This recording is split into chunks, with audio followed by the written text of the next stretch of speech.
Bonjour à tous. Voici un deuxième instant de lecture. Excusez-moi, je m'installe. Du livre de Patricia Daré que j'aime beaucoup. Donc je vous lis un extrait, page 161 sur le pardon. Voilà, je vous ai mis dans un petit coin devant les fleurs. Le pardon. Il n'est pas rare qu'il subsiste des ressentiments entre nous et nos défunts. Nos rancœurs et nos colères influencent et pèsent sur le parcours de chacun. Le pardon reste un sentiment essentiel et incontournable qui, lorsqu'il n'est pas accordé du vivant des personnes concernées, continue d'avoir des conséquences néfastes après leur mort. L'exemple du suicide est à ce sujet particulièrement révélateur puisqu'il véhicule encore beaucoup de tabous. La société occidentale et la culture judéo-chrétienne ont toujours considéré le suicide comme condamnant son auteur à une malédiction certaine.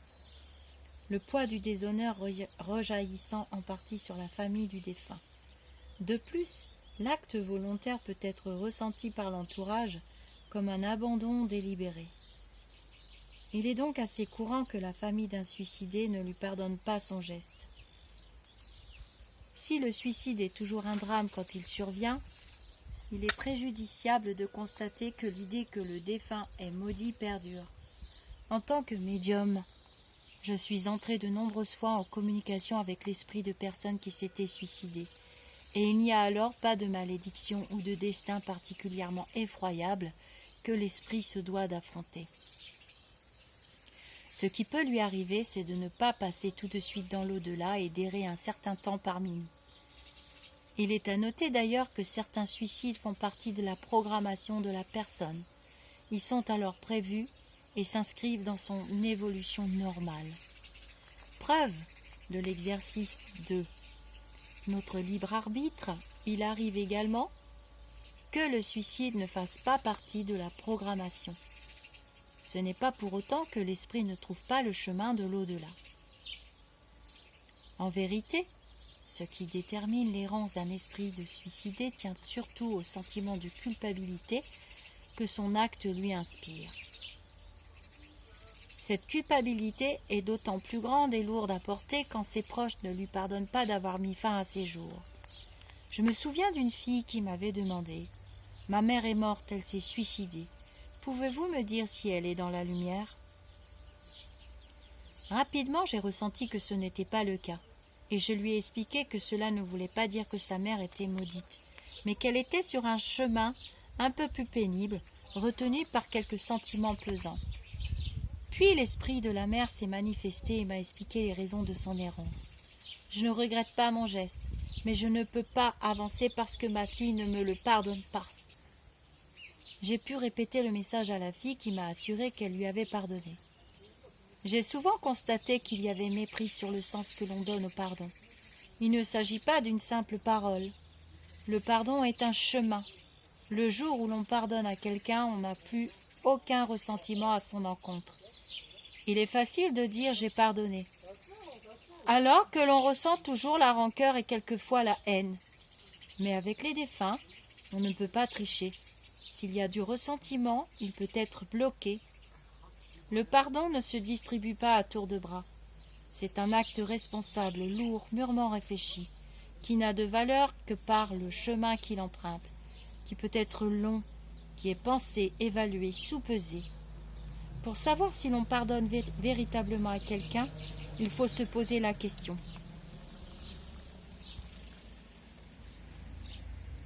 Est-ce que mon âme, elle, a pardonné? Y a-t-il de la souffrance à l'intérieur de moi? Tant que l'on souffre, c'est que l'on n'est pas prêt à le faire.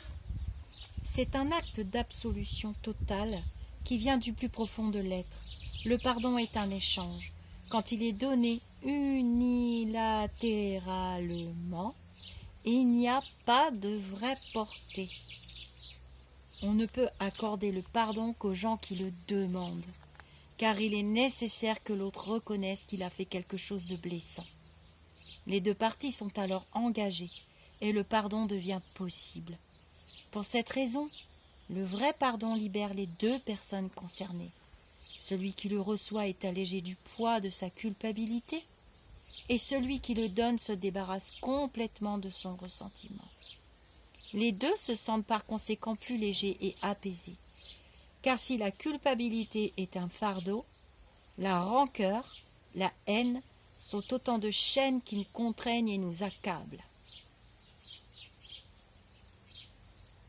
C'est pourquoi le pardon est un acte énergétique puissant qui libère les vivants comme les morts. Nous sommes des vibrations et les énergies que nous dégageons vont fermer ou ouvrir des portes. Un défunt qui a besoin d'être pardonné pour passer dans l'au-delà sentira tout de suite la différence entre un pardon véritable ou un pardon de surface. Seul le véritable peut mettre fin à son errance. Si, dans l'au-delà, notre pardon peut soulager nos morts, il va sans dire qu'il peut également être salvateur pour nos vivants. Le donner ou le recevoir de ceux avec qui nous sommes en conflit dans notre entourage peut nous libérer de tensions qui sont quelquefois à l'origine de nos maladies et de nos cancers. Le pardon permet d'aborder la question délicate du meurtrier et de ses victimes. Pardonner à celui qui a tué quelqu'un qu'on aimait n'est possible que si le meurtrier en fait la demande. Cela peut paraître dérisoire par rapport à la gravité du geste, mais accorder son pardon à un meurtrier qui en fait la demande est une façon de regarder ce dernier autrement et de permettre à chacun d'évoluer et d'avancer. Quand il n'y a pas de demande de pardon, on peut se protéger de la douleur en se barricadant derrière l'indifférence que le tueur va nous inspirer. Mais il s'agit plus alors de protection que de cautérisation. Les personnes qui sont assassinées n'ont pas de problème particulier pour trouver la paix. Il arrive, comme dans tout scénario de mort brutale, accident de voiture, crise cardiaque, etc., que l'esprit se retrouve surpris et désemparé pendant un temps, avant de trouver la sortie vers l'au-delà. Mais en soi, l'assassinat ne remet pas en question son évolution. Il peut même faire partie de sa programmation. De manière générale, c'est plus le niveau de spiritualité de la personne qui conditionne ce qu'elle va vivre ensuite que la façon dont elle meurt. L'esprit d'un meurtrier a souvent plus de mal à dégager de la matière. Cela tient du fait de sa dépendance vis-à-vis d'elle, du besoin qu'il a eu pendant sa vie terrestre d'éliminer cette matière, de tuer pour compenser sa frustration. Il a trouvé ainsi le moyen d'exercer sa volonté de pouvoir, et il n'est pas rare qu'il ait des difficultés à s'en détacher une fois mort. Même si ces meurtres font partie de sa programmation, la nécessité d'évoluer et de ne pas en rester là est aussi inscrite dans son âme. En fonction de son niveau de conscience, il peut être amené à rôder avec d'autres esprits négatifs ou à recommencer une expérience du même genre. Il peut au contraire vouloir évoluer, ici ou ailleurs, sans tuer personne. Il peut aussi se sentir coupable des meurtres qu'il a commis et s'infliger une errance solitaire à se tourmenter. Chacun évolue en fonction de sa fréquence et de multiples possibilités sont envisageables.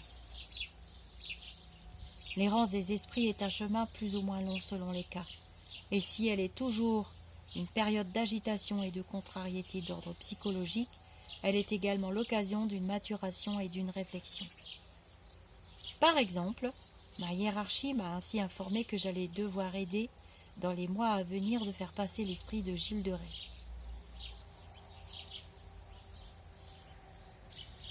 Né au début du XVe siècle pendant la guerre des Cent Ans, Gilles de Rais est tout d'abord connu pour avoir été un compagnon d'armes de Jeanne d'Arc. L'année 1429 marque l'apogée de sa carrière puisqu'il remporte à ses côtés la bataille d'Orléans et qu'il est présent au sacre du roi Charles VII, qui le fait maréchal de France.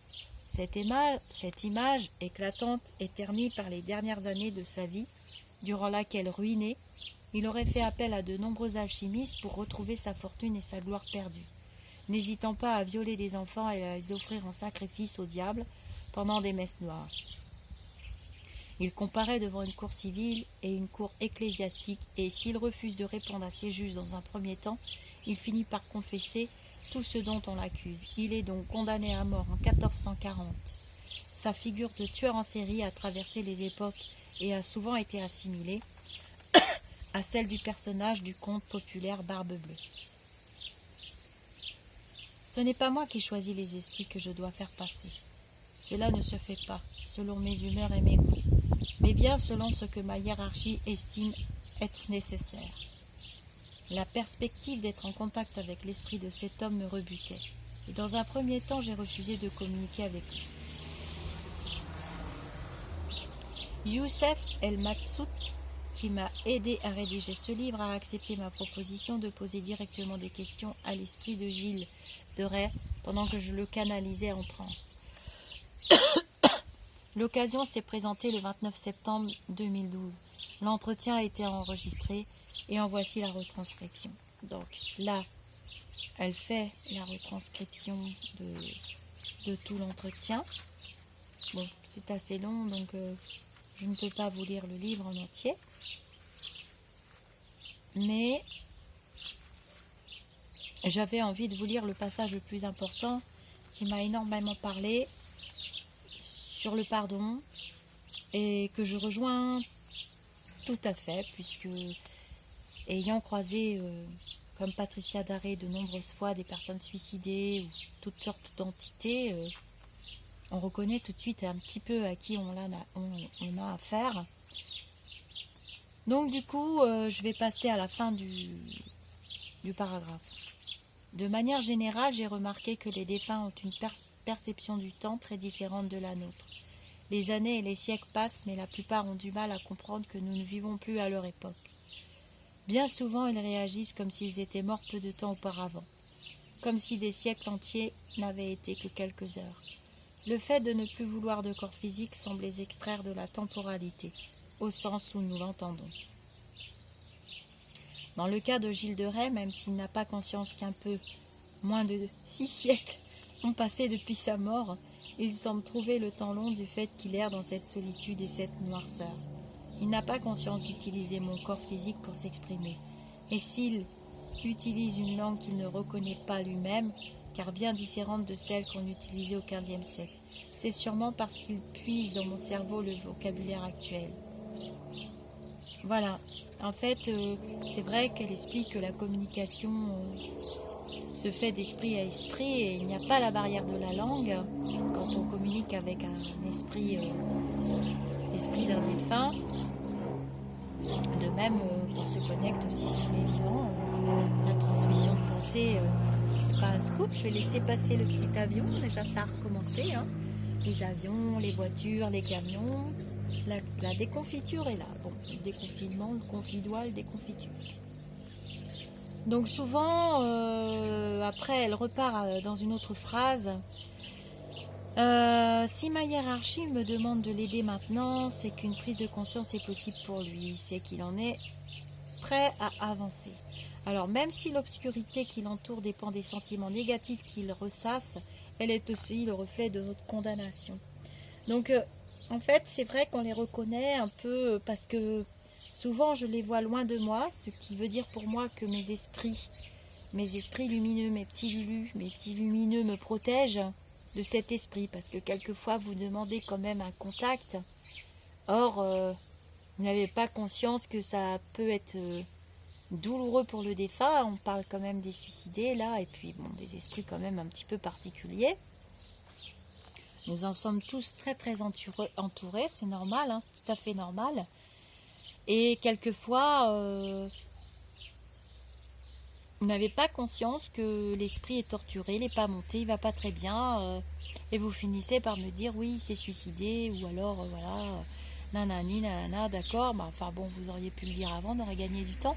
Et donc l'esprit est dans une forme d'obscurité, il tourne en rond sur lui-même, sur sa propre souffrance. Et c'est très difficile pour un médium de discuter avec cet esprit-là qui saura pas par où commencer, qui saura pas quoi dire, qui saura pas comment vous parler, il y a des choses qui sont pas réglées entre vous, il y a des choses qui ont été difficiles, Alors il y a certains suicidés qui montent directement parce qu'ils se sont suicidés pour d'autres raisons qui ne sont pas vous. Mais bien souvent, c'est quand même des chagrins sentimentaux, des choses assez lourdes. Et nous, en tant que médium, c'est vrai que quand on tombe là-dessus, c'est quand même un gros travail. Et ça peut pas se faire en 2 secondes. Et ça peut pas se faire facilement. Il faut une approche particulière. C'est pour ça que la conversation qu'elle a, elle est aidée donc par quelqu'un avec Gilles de Rais. Elle est vraiment très longue dans le livre et elle explique tout le cheminement.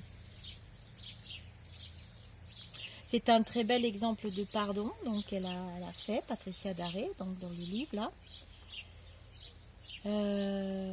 Voilà, les masques tombent, donc la conclusion, voilà, on a tous choisi de vivre en interaction avec les uns les autres, ça fait partie de notre évolution. Un des travers de l'ego humain est de penser en termes d'infériorité et de supériorité, et de se considérer au-dessus de tout le reste de la création, qu'il s'agisse des animaux, des arbres, des plantes.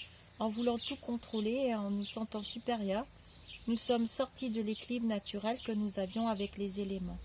Le plus important, ce n'est pas de contrôler, mais d'être en symbiose.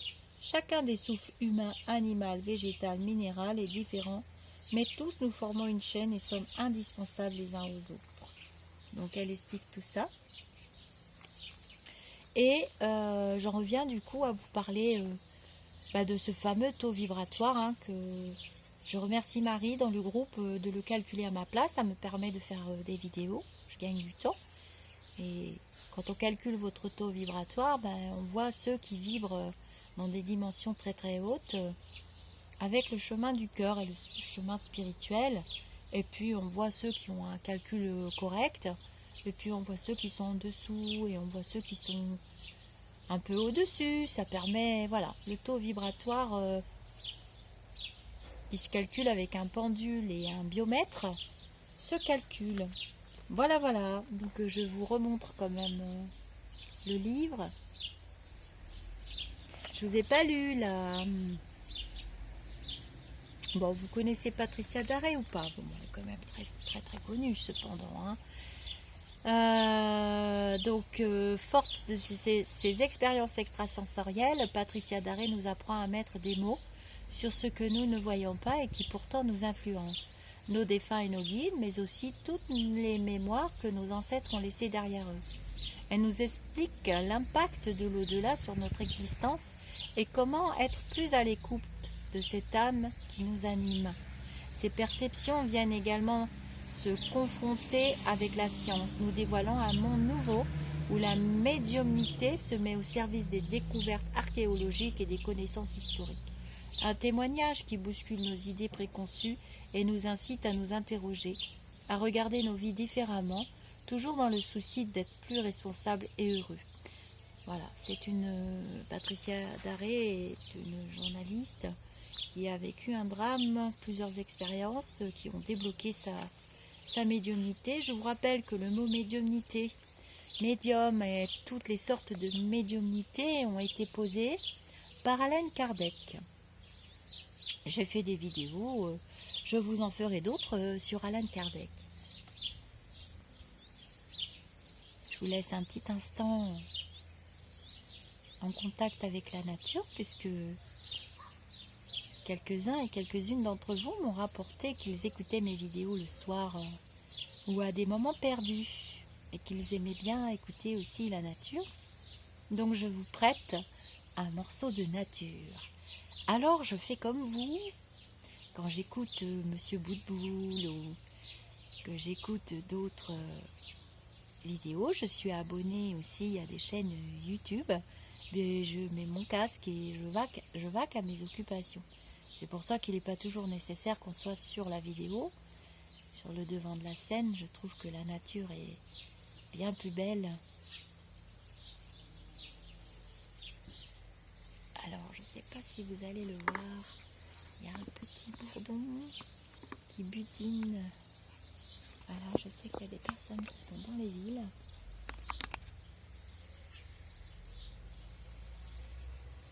Et les vidéos doivent rester des moments de détente et des partages entre nous. Donc, J'attends aussi vos commentaires. J'attends vos centres d'intérêt. J'attends ce que vous aimeriez. Je fais des directs dans le groupe Au-delà du spirituel et ça me permet de voir vos questions en direct et d'y répondre. Donc n'hésitez pas à venir dans le groupe Facebook. Nous sommes 5 modératrices absolument géniales, dont ma petite fée Morgane, et puis mes amis spirituels qui sont sur leur chemin spirituel. De belles synchronicités, de belles rencontres. Nous avons beaucoup de points communs. Donc voilà, vous êtes invités. Vous likez la vidéo. Vous abonnez à ma chaîne avec la petite cloche parce que sinon vous n'aurez pas les notifications. Allez, je vous laisse parce qu'il y a du bruit. Namasté à tous.